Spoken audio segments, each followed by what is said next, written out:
Nah, pujilah Tuhan, saudaraku. Nah, hari ini, saudaraku, kita melihat, saudaraku, bagaimana bangsa Israel menerima mujizat Tuhan. Ini tertulis, saudaraku, dalam buku Yosua.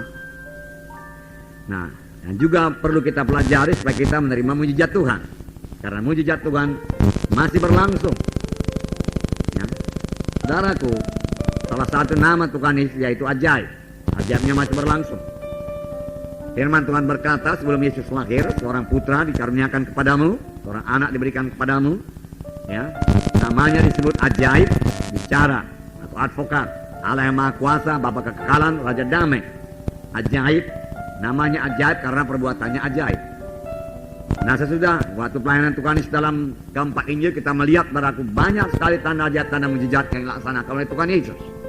Dan Tuhan Yesus berkata, pekerjaan-pekerjaan yang aku kerjakan akan kamu kerjakan, bahkan pekerjaan yang lebih besar daripada ini akan kamu kerjakan, karena aku pergi kepada Bapa. Dengan kata lain, saudaraku, kita dapat, saudaraku, mengerjakan mujizat Tuhan di dalam pelayanan kita. Bahkan kalau tanpa tanda ajaib, tanda mujizat daripada Tuhan, ya tidak dapat melayani, saudaraku. Dan dalam kisah rasul-rasul, saudaraku, firman Tuhan berkata, maka banyaklah tanda ajaib dan mujizat yang diadakan oleh rasul-rasul. Bayang-bayang Petrus menyembuhkan orang sakit. Filipus pergi ke kota Samaria lalu memberitakan tentang Mesias. Kuasa Tuhan menyertai dia, lalu terjadi banyak mujizat. Nah, orang timpang berjalan, saudaraku, yang sakit disembuhkan, saudara, lalu sangatlah besar sukacita di dalam kota itu. Dalam kisah rasul banyak mujizat Tuhan. Saudaraku yang kekasih dalam nama Yesus, mujizat Tuhan masih berlangsung sampai sekarang ini, saudaraku. Tanda ajaib, tanda mujizat masih berlangsung. Baik, saudaraku, di Bengkulu itu berlangsung, saudaraku. Itu sebabnya jiwa-jiwa hadir, saudaraku. Hadir terus, walau gelap-gelap, dia datang. Saudara, saya melihat di jalan itu, saudaraku, lampu jalan juga tidak hidup di sekitar, saudaraku, gor itu. Di tempat lain hidup, saudaraku. Dan di sekitar gor itu, satu daerah itu, gelap sama sekali. Mereka berjalan, saudaraku. Bahkan tanpa senter lagi mereka berjalan. Hujan lagi, saudaraku. Ya, berapa malam hujan? 2 malam hujan, ya. Ya, 2 malam hujan. Tapi jiwa-jiwa datang, saudaraku, jiwa-jiwa datang. Dan menurut hamba Tuhan di sana, Agus Leo, itulah KKR yang pertama, dia katakan, dan merupakan kebaktian yang terbesar, saudaraku, di Bengkulu. Selama ini belum pernah ada KKR di GOR, dan kalaupun ada kebaktian arham gereja-gereja yang lain, mereka hanya mengadakannya di hotel-hotel saja. Jadi puji Tuhan, saudaraku, yang pertama kita mengabarkan Injil ke sana. Dan saya katakan kepada saudara, masih banyak lagi, saudaraku, kota-kota yang lain. Dan saya suka, saudaraku, untuk mengabarkan Injil lagi dengan KKR, kota-kota yang lain, saudaraku. Karena itu memang, saudaraku, perintah agung, mengabarkan Injil pada segala bangsa. Lebih ini, saudaraku, sudah lebih banyak lagi alumni mahasiswa kitab Rema, saudaraku, yang akan segera ditempatkan, saudaraku. Untuk itu kita perlu banyak berdoa, kota-kota mana yang akan kita injili, saudaraku. Di mana sidang kita perlu didirikan, saudaraku. Saudara, sampai sekarang ini masalah kita bukan masalah uang, saudaraku. Selalu dikasih Tuhan uang cukup, saudaraku. Masalah kita yaitu kita harus tumbuh menjadi dewasa di dalam Tuhan, saudaraku. Teguh dalam Tuhan. Nah, karena akan banyak gangguan-gangguan, gelombang-gelombang, saudara, pada waktu kita mulai melayani. Nah, saudara yang kasih dalam nama Yesus, kita akan membaca Yosua pasal 3 semuanya, ayat 1 sampai 17. Menyeberangi sungai Yordan, ini satu mujizat Tuhan. Bagaimana, saudaraku, Yosua, saudaraku, menyeberangi sungai Yordan dan membawa, saudaraku, sekitar 2 atau 3 juta saudaraku orang Israel semuanya menyeberang sungai Yordan. Kalau sudah diadakan perahu, saudaraku, 1 bulan pun tidak siap menyeberangkan itu, saudaraku. 3 juta orang, saudaraku. Belum, saudaraku, perahunya sudah rontok nanti, saudaraku. Dan sungai Yordan ini, saudaraku, pada waktu itu, saudaraku, dikatakan, saudaraku, ya, sekitar 300 meter sampai 400 meter lebarnya, saudaraku. Nah, tentunya ini tidak mudah, saudaraku, untuk menyeberangkan, saudaraku, 3 juta orang. Ya, kalau sekiranya, saudaraku, 2-3 orang bisa berenang, saudaraku. Dan kalau buat 3 juta orang dengan ternak dan anak-anak semua, saudaraku, nanti itu merupakan halangan yang besar untuk sampai di tanah Kanaan, saudaraku. Nah, saudaraku, Tuhan sudah berjanji, saudaraku, memberikan tanah Kanaan kepada Yosua. Mari kita baca Yosua pasal 3 ayat 1 mulai, kita baca bersama-sama. Yosua bangun pagi-pagi, lalu ia dan semua orang Israel berangkat dari Sitim Dan sampailah mereka ke sungai Jordan, maka bermalamlah mereka di sana sebelum menyeberang. Setelah lewat 3 hari, para pengatur pasukan menjalani seluruh perkemahan dan memberi perintah kepada bangsa itu, katanya, segera sudah kamu melihat tabut perjanjian Tuhan Allahmu yang diangkat para imam yang memang suku Lewi, maka kamu harus juga berangkat dari tempatmu dan mengikutinya. Hanya antara kamu dan tabut itu harus ada jarak kira-kira 2000 hasta panjangnya. Janganlah mendekatinya. Maksudnya supaya kamu mengetahui jalan yang harus kamu tempuh, sebab jalan itu belum pernah kamu lalui dahulu. Berkatalah Joshua kepada bangsa itu, kuduskanlah dirimu, sebab besok Tuhan akan melakukan perbuatan yang ajaib di antara kamu. Dan kepada para imam itu Joshua berkata, demikian, angkatlah tabut perjanjian dan menyeberanglah di depan bangsa itu. Maka mereka berangkat tabut perjanjian dan berjalan di depan bangsa itu. Dan Tuhan berfirman kepada Joshua, pada hari inilah aku mulai membesarkan namamu di mata seluruh orang Israel, supaya mereka tahu bahwa seperti dahulu aku menyertai Musa, demikianlah aku akan menyertai engkau. Maka kau perintahkanlah kepada para imam pengangkat tabut perjanjian itu demikian. Setelah kamu sampai ke tepi sungai air Jordan, haruslah kamu tetap berdiri di sungai Jordan itu. Lalu berkatalah Joshua kepada orang Israel, datanglah dekat dan dengarkanlah firman Tuhan Allahmu. Kata Joshua, dari hal inilah akan kamu ketahui bahwa Allah yang hidup ada di tengah-tengah kamu, dan bahwa sungguh-sungguh akan dihalaunya orang Kanaan, orang Het, orang Hewi, orang Feris, orang Girgasi, orang Amori, dan orang Zebus dari depan kamu. Sesungguhnya tabut perjanjian Tuhan semesta bumi berjalan menyeberang di depan kamu, masuk ke sungai Jordan.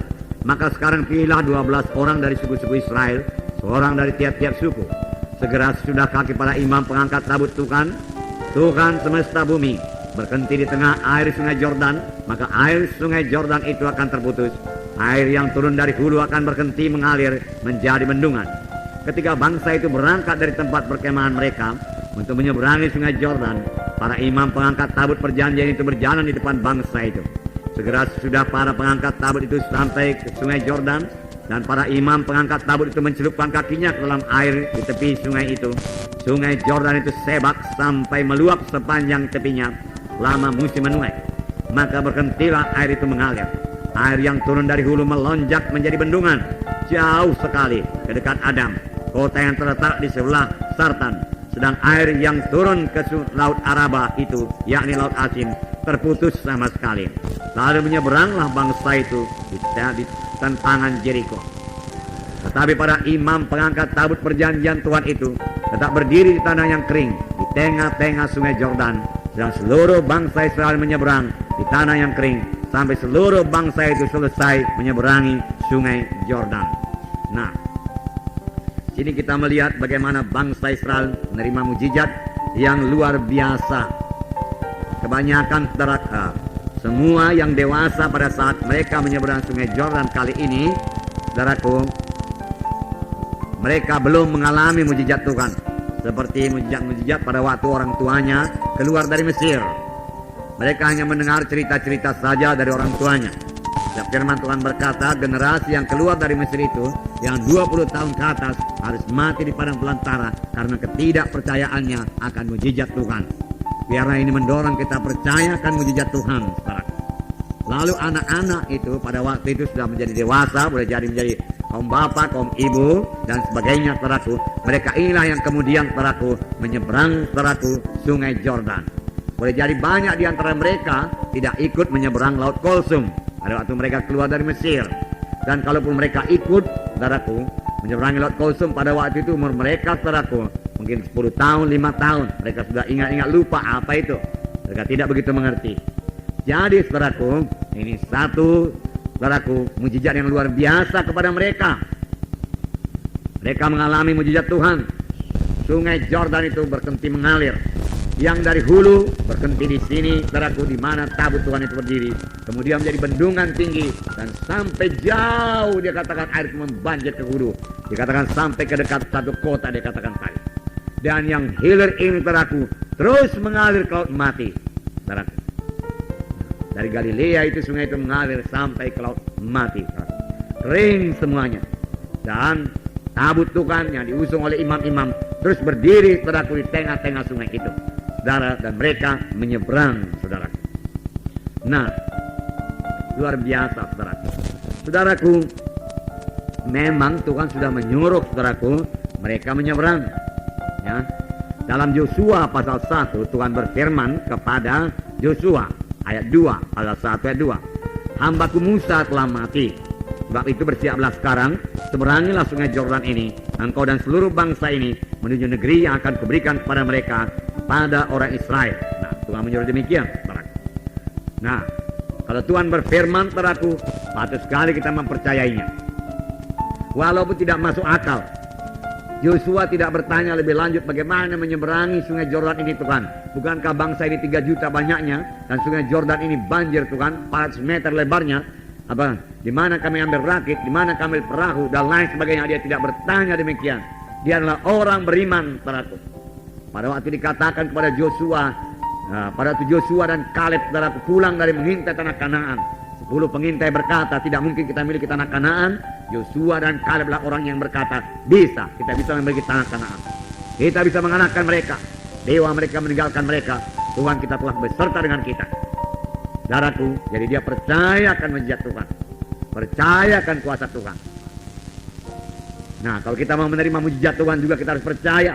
Bahkan lebih jauh Yosua mengucapkannya. Ayat 10, ya, ayat 10. Pasal 1 ayat 10. Lalu Yosua memberi perintah kepada pengatur-pengatur pasukan bangsa itu, katanya, jalanilah seluruh perkemahan dan perintahkanlah kepada bangsa itu demikian, sediakanlah bekalmu, dalam 3 hari kamu akan menyeberangi sungai Yordan ini untuk pergi menduduki negeri yang akan diberikan Tuhan Allahmu kepadamu untuk diduduki.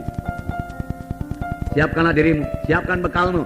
Dalam 3 hari kita akan menyeberangi sungai Yordan ini menuju ke tanah Kanaan, tanah yang dijanjikan Tuhan bagi kita. Tentunya, saudaraku, banyak suara-suara di antara bangsa Israel yang 3 juta itu, saudaraku. Mereka belum melihat mujizat Tuhan menyeberangi Laut Kulsum. Bagaimana caranya? Bagaimana cara kita menyeberang?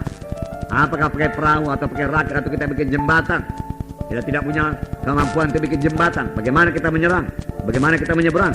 Banyak, saudaraku, suara-suara, saudaraku, kedengaran. Tapi Yosua tetap teguh dalam Tuhan, saudaraku. Ya, apakah yang diperbuat oleh Yosua? Yosua mendengar suara itu semua. Banyak suara-suara kebimbangan tentunya, saudara. Banyak suara-suara yang berkata tidak mungkin. Saudara, dalam ayat 1 pasal 3 dikatakan, Yosua bangun pagi-pagi, lalu ia dan semua orang Israel berangkat dari Sitim, dan sampailah mereka ke sungai Yordan, maka bermalamlah mereka di sana sebelum menyeberang.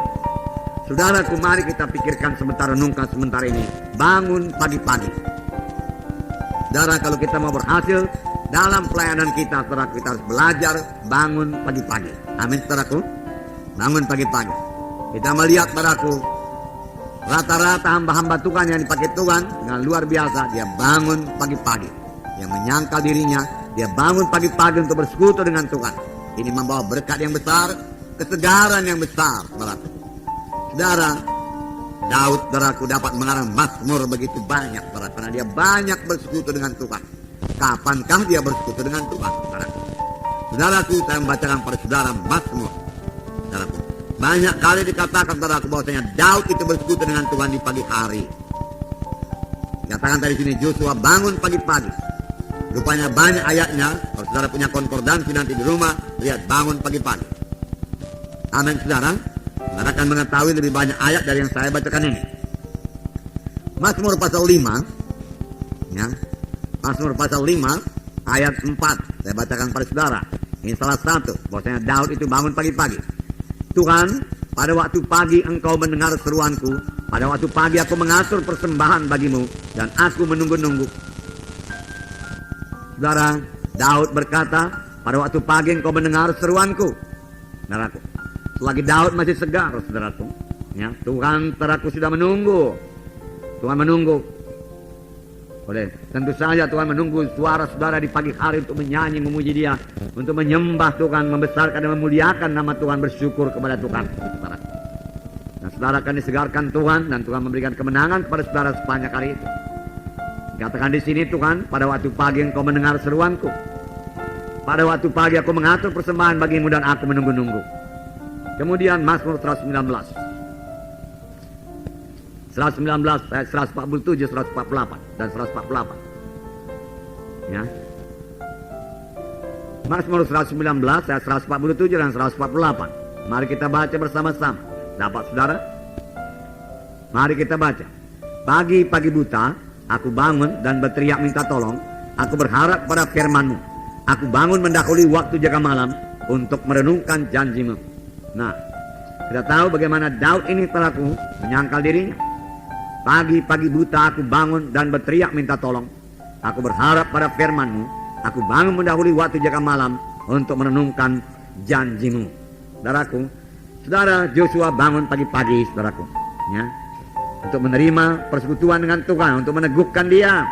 Tuhan sudah berfirman, tapi kerap kali banyak suara-suara dari luar, saudaraku, yang bisa melemahkan kita. Saudara, waktu orang lain masih tidur, dia bangun dan dia mencari wajah Tuhan. Dia bangun pagi-pagi, lalu dia tahu apa yang dia perbuat, saudara.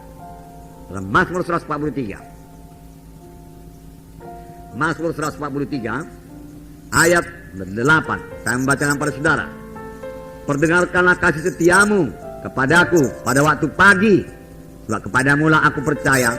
Beritahukanlah aku jalan yang harus kutempuh, sebab kepadamu lah kuangkat jiwaku.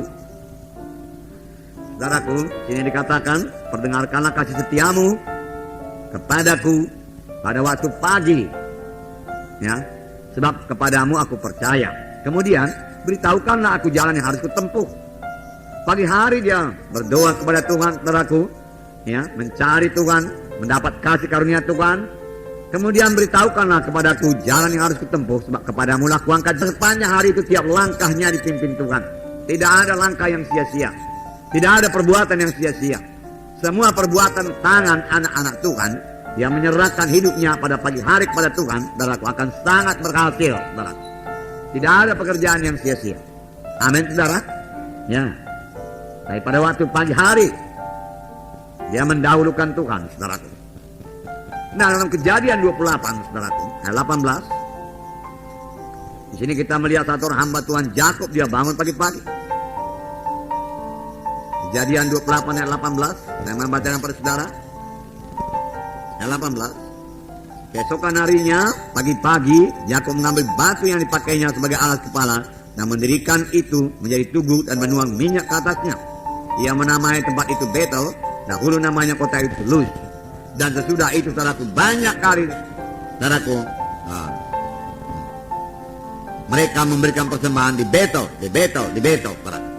Setelah Yakub, saudaraku, bangun pagi-pagi. Saudara, dia orang tua Samuel, saudaraku, ya. Dalam 1 Samuel pasal 1 ayat 9, saya membacakan kepada saudara bahwasanya untuk menyembah Tuhan dia bangun pagi-pagi. Ayat 19 sini dikatakan, keesokan harinya bangunlah mereka itu pagi-pagi lalu sujud menyembah di hadapan Tuhan. Kemudian pulanglah mereka itu ke rumahnya di Rama. Ketika Elkana bersetubuh dengan Hana, istrinya itu, Tuhan ingat kepadanya. Maka setahun kemudian mengandunglah Hana dan melahirkan seorang anak laki-laki. Ia menamai anak itu Samuel, sebab katanya aku telah memintanya daripada Tuhan. Dia berdoa pagi-pagi, dia menyembah Tuhan pagi-pagi, dan Tuhan memberkati dia. Mujizat Tuhan terjadi padanya. Saudara, dalam Alkitab diterangkan mengenai Tuhan Yesus yang bangun pagi-pagi. Amin, saudaraku. Markus 11, mari kita baca bersama-sama. Markus 11 ayat 24, 25, 26. Kita baca bersama-sama. Karena itu aku berkata kepadamu, apa saja yang kamu minta dan doakan, percayalah bahwa kamu telah menerimanya, maka hal itu akan diberikan kepadamu. Dan jika kamu berdiri untuk berdoa, ampunilah dahulu sekiranya ada barang sesuatu dalam hatimu terhadap seseorang, supaya juga Bapamu yang di sorga mengampuni kesalahan-kesalahanmu. Tetapi jikalau kamu tidak mengampuni, maka Bapamu yang di sorga juga tidak akan mengampuni kesalahan-kesalahanmu. Nah, ini persiapan untuk menerima jawaban doa. Di atas tadi dikatakan, karena aku berkata, kamu minta dalam doa dengan percaya, kamu telah menerimanya, maka itu akan diberikan kepadamu. Namun ada ayat sambungannya. Dan jika kamu berdiri untuk berdoa itu, dikatakan, ampunilah dahulu. Jikalau ada kesalahan saudaramu kepadamu, ampuni dahulu. Saudara mengampuni dahulu. Bukan dia mengampuni saudara dahulu. Saudara mengampuni dahulu. Amin. Ampuni. Ampuni dahulu. Jangan teruskan doa membela saya yang benar, Tuhan. Ya, dia sangat dalam keadaan daging. Aku sangat dalam roh, Tuhan. Ya. Tapi palak juga hatiku ini, Tuhan. Nah, itu tandanya nggak dalam roh lagi. Ya. Ya. Biarlah Tuhan, karena kasih-Mu supaya dia jangan ke neraka, Tuhan, hajarlah dia sedikit, Tuhan.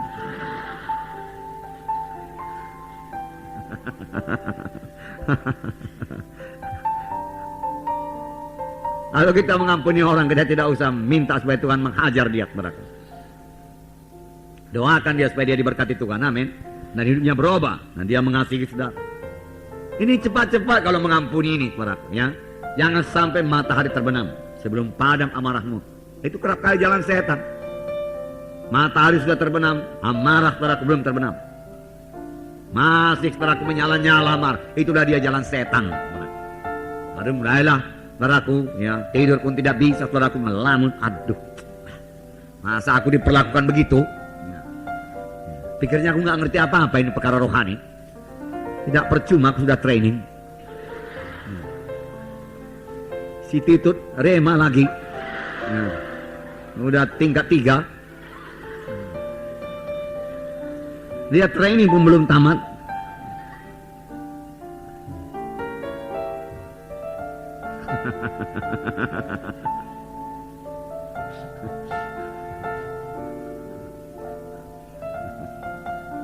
Ampunilah dahulu, amin.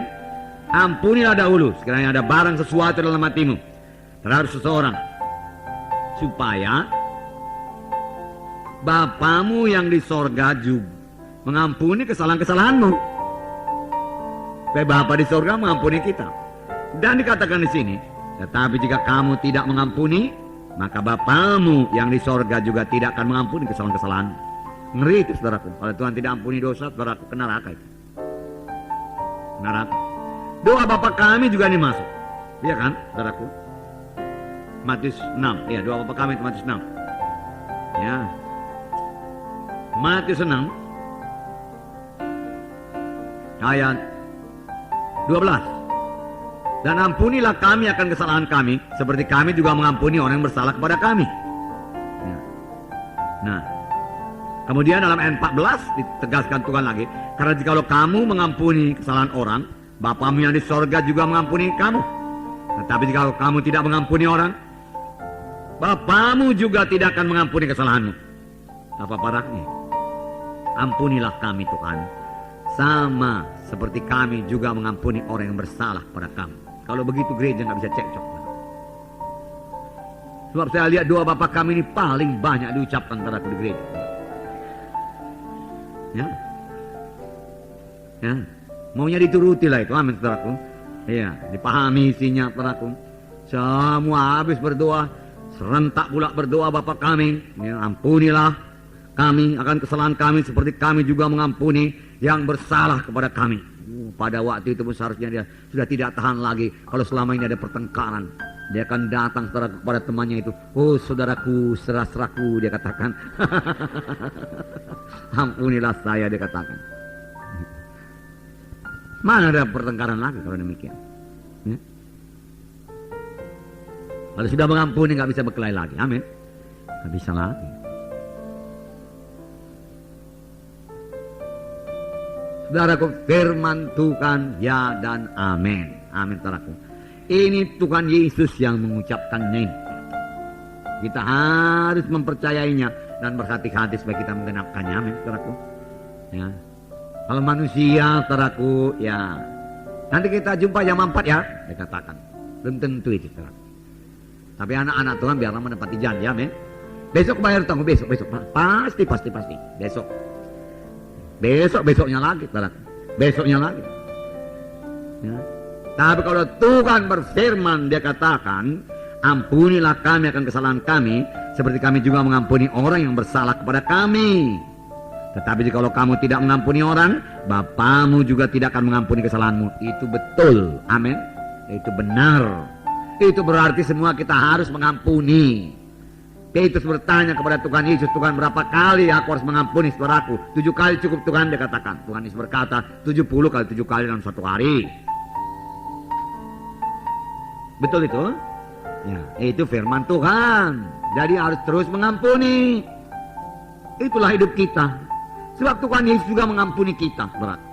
Bagaimana dikatakan perumpamaan Tuhan Yesus? Ada seorang berhutang 10.000 talenta, ya kan? Dan dia datang kepada raja. Tolonglah raja, tolonglah hakim, dia katakan. Nanti kubayar juga. Hakim benar belas kasihan. Pergilah engkau, pulanglah engkau. Kuhapuskan semua hutangmu. Itulah hutang kita, 10.000 talenta. Yaitu ke dosa kita, saudaraku, ditambah dosa turunan kita, saudaraku. Dulu nenek moyang kita pun, saudaraku, praji-aji, apa namanya, pendukun-dukun, saudaraku, ilmu-ilmu gelapnya semuanya. Karena kita yang rata-rata suku Bataknya ini, saudaraku, ya, ada ilmu-ilmunya, saudaraku, ya. Saudaraku, makanya syukurlah kita selamat, saudaraku, ya. Nah, sudah diampuni Tuhan semua, kutu dosa sudah diangkat Tuhan daripada kita, 10.000 talenta. Laudat orang bersalah kepada kita. Lalu orang yang diampuni ini dilepaskan 10.000 talenta. Jumpa dia satu orang berutang 100 dinar. Sedikit aja nya. Ya, sedikit. 100 dinar. 100 dinar. Dan kali kau kurang berdoa tadi dia katakan. Panas kawan. Dia tuntut orang itu. Apa kau bilang aku kurang berdoa? Akulah orang yang paling rohani di gereja ini, tahu? Kalau enggak kudoakan gereja ini udah tumbang gereja ini.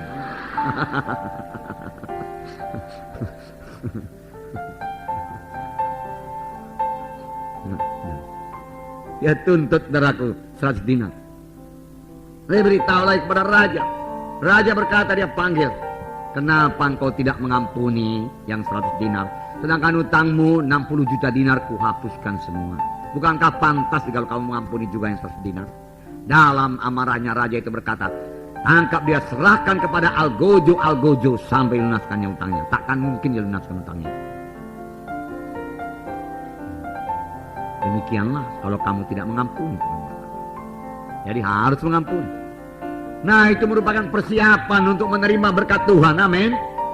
Ya, persiapan dari dosa-dosa yang kasar tadi, saudaraku, ya. Berhala, dukun-dukun, saudaraku, kegelapan, kenajisan, saudaraku. Kemudian, saudaraku, jadilah perabot, saudaraku, yang baik, emas dan perak, saudaraku, yaitu dengan menyucikan diri kita, saudaraku, berjalan dalam kasih kesetiaan, damai sejahtera, saudara. Kemudian, saudaraku, dengan mengampuni orang yang bersalah kepada kita. Nah, saudara,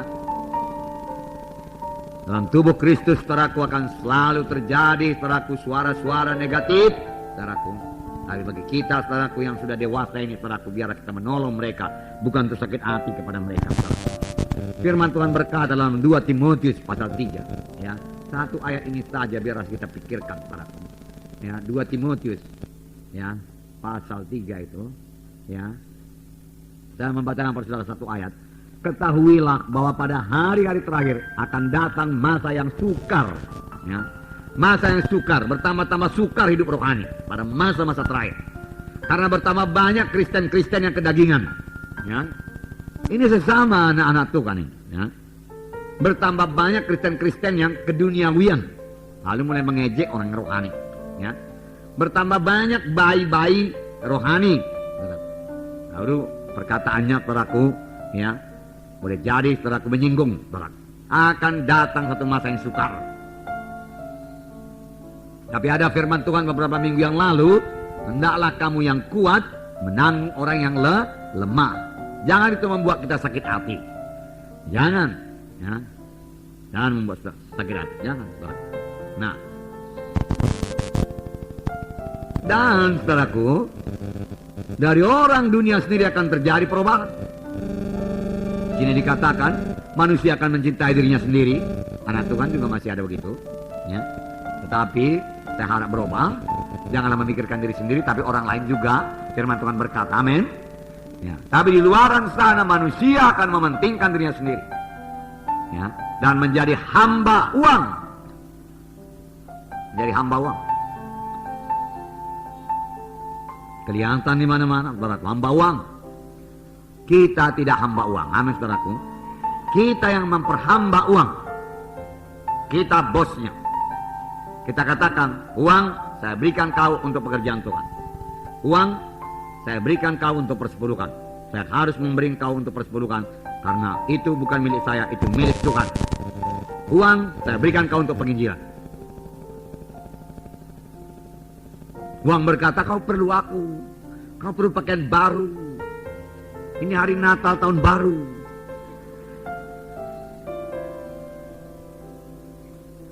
Segala macam, saudara. Ya, tapi kita tidak hamba uang, amin saudara. Hamba uang, cintakan uang itu akar segala kejahatan.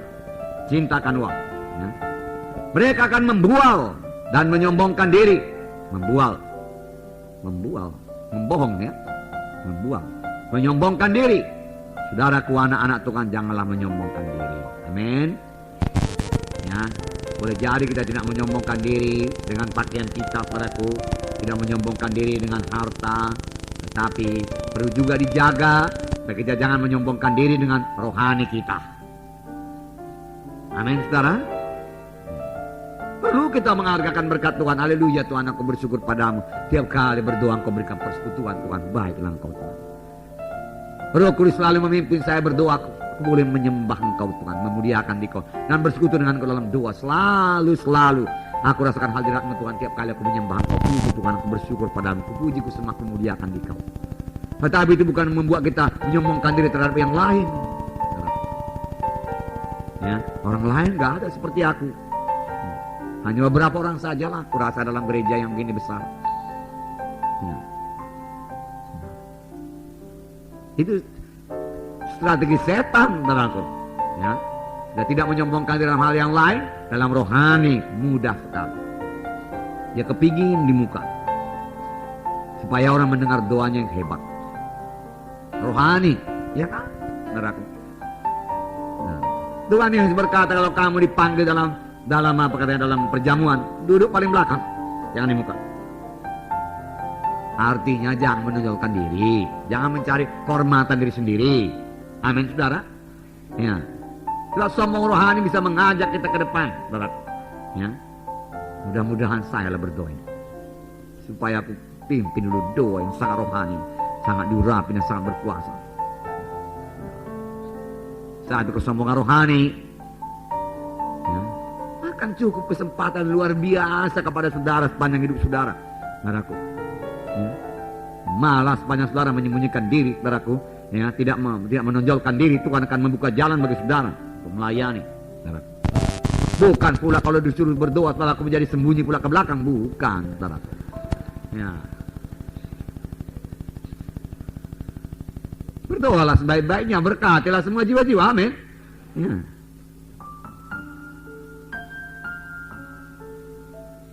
Nah, inilah dia, saudara kerja, mereka akan memfitnah, mereka akan berontak terhadap orang tua dan tidak tahu berterima kasih, ya, tidak mempedulikan agama dan seterusnya dan seterusnya. Boleh jadi ada anak Tuhan juga yang tidak tahu berterima kasih, dan sudah tolong dia habis-habisan, saudaraku, dia nggak ucapkan terima kasih pun, saudaraku. Saudara, lalu saudara berkata, duh, berkorban aku buat dia, aku panggil dia, bawa dia kebaktian, ya. Terima kasih pun katanya enggak. Nah, diajaknya pun aku makan. Aku permisi, dia diam aja. Saudara, boleh jadi karena sukacitanya dia, saudara. Ya. Dia selamat dalam kebaktian, saudara. Lalu dia sukacita di rumah, haleluya, puji Tuhan, aku sudah selamat, terima kasih Tuhan, segala macam. Saudara pulang, saudaraku, dari rumahnya, terlalu orang. Memang berat kali dosanya itu. Sangat mengucapkan terima kasih aja nggak bisa itu. Jangan, saudara. Apa saudara melayani dia dengan maksud untuk menerima ucapan terima kasih? Saudara melayani dia karena kasih Tuhan dalam saudara, amin. Ya. Kalau terima kasih katanya haleluya, tidak pun terima kasih puji Tuhan. Haleluya. Ya. Kalau saudara tidak dipedulikannya lagi, salam.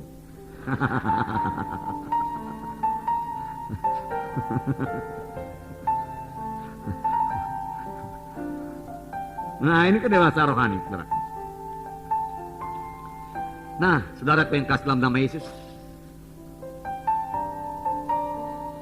Jadi, saudaraku, ampuni, ya.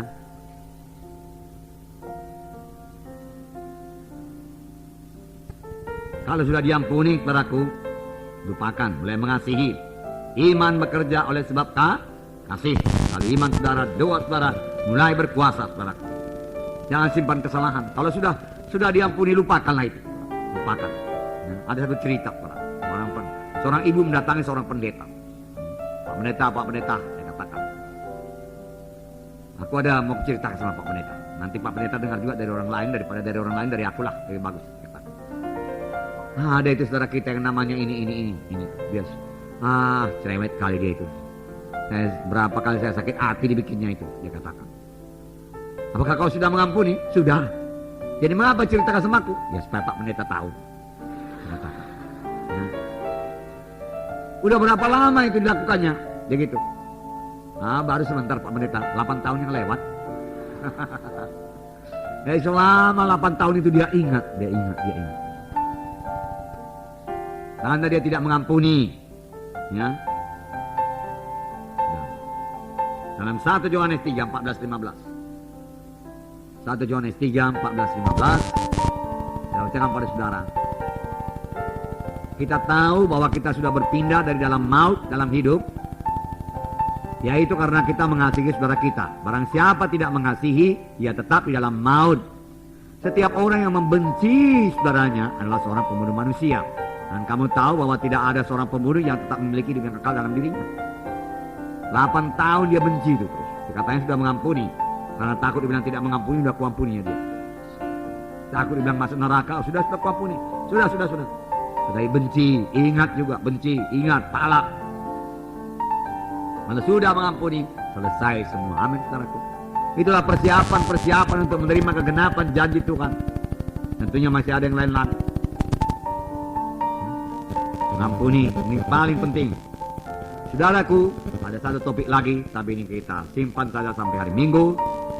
Saudaraku, supaya saudara datang semua hari Minggu, dan saya percaya bahwa saudara datang, saudaraku, yaitu tindakan iman daripada Yosua.